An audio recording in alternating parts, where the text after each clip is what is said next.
everyone, welcome back to my channel. It is Sunday, which means it is time for another episode of The Secrets of Kings.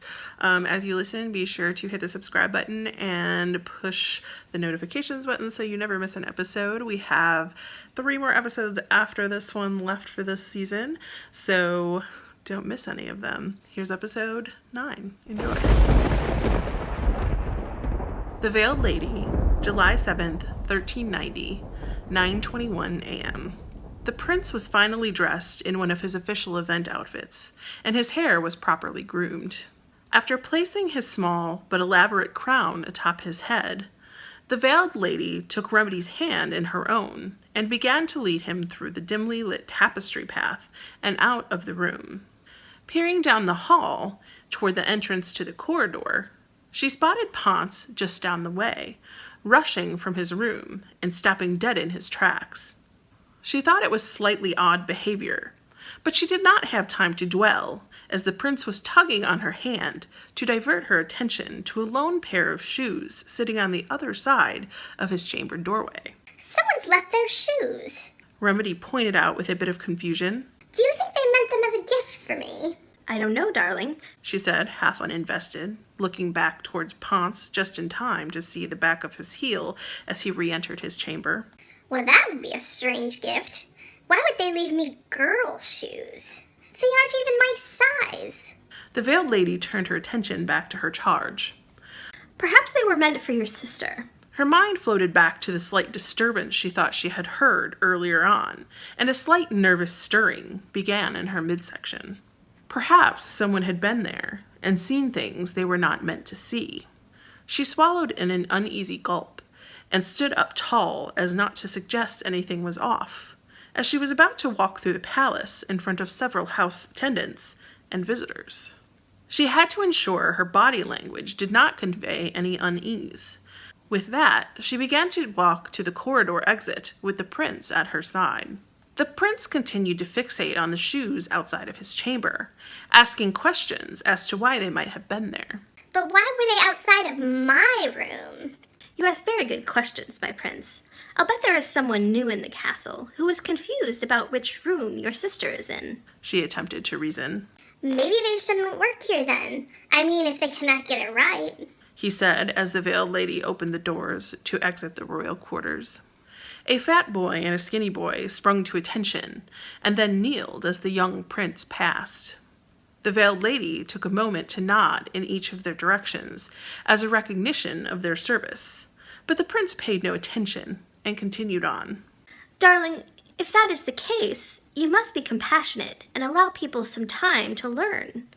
Remember how long it took you to learn the alphabet or master simple mathematics? It took you some time, but I did not release you as a pupil. But it is their job, the prince reasoned.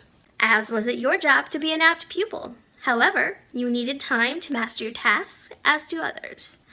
You should always be kind, considerate, and patient with people as they learn new things. Sometimes repeated failure can lead down a path to eventual success, she explained. Perhaps you're right, Veiled Lady. I'm sure you will find in time that I am. She looked down to see Remedy nod in approval of her statement. She loved these moments, outside of his usual childish innocence, where he would become exceedingly mature for his age and fully display his capacity for learning. In this moment, it made her feel somewhat emboldened. Might I make an additional observation and provide counsel? Yes, the young prince responded as they continued their walk to the king's council room. He looked up at her. As we walked out of the royal quarter, you neglected to recognize the young men bowing to you. I feel this is a mistake. Why? He inquired genuinely. Any ruler can command shows of respect from their constituents out of fear of the consequences for not complying. But it takes a special ruler to have their constituents bend their knee out of honest adoration and respect. I recommend finding the time in all circumstances to show mutual respect for your subjects. A simple good day or a nod in their direction will make your people feel a sense of pride and may help to ensure their continued loyalty. The prince stopped in his tracks. The veiled lady turned to the prince to see him give her a slight thankful nod. I will be sure to heed your advice in the future, veiled lady. He smiled at her, and although he could not see it, she smiled back at him as well. She was impressed to see that the prince truly took her word to heart. As they moved through the more populated sections of the castle, his subjects bowed down to him as he passed, and he took a moment to recognize each and every one of them. They finally came upon the king's council chambers, where two tall men stood, clad with armor.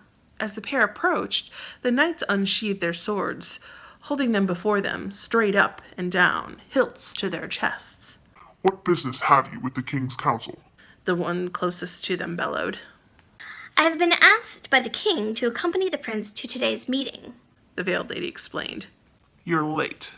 The other knight accused. His presence was only requested for the last hour, which should be starting momentarily. The second knight let out a bothered groan and rolled his eyes before each knight pushed through their respective side of the double doors. Pardon the interruption, my lord. The prince has arrived. The veiled lady could see the mass of men collected around a large table all turn at once to face the door. The king stood at the head of the table, his hair gray and his face with tired and untimely wrinkles, and motioned for entrance. The prince immediately scuttled through the doors towards the king. As the veiled lady began to move forward, the knights crossed their swords in front of her to block her entrance. No entrance. The first guard stated. I was asked to accompany the prince to the... She began to explain. The second knight cut her off before she could finish her thought. Women have never been and are not now permitted in the council chambers. But the king gestured for our entrance. She pleaded.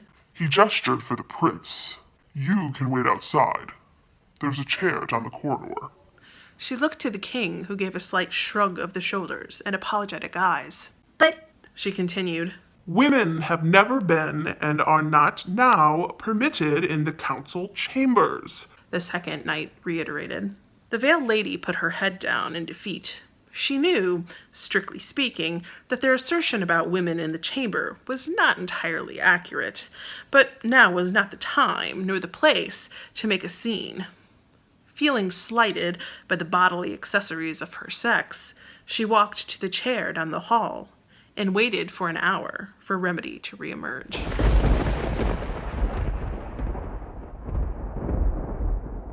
Thank you so much for watching the 9th installment of The Secrets of Kings. I hope you've been enjoying the story so far.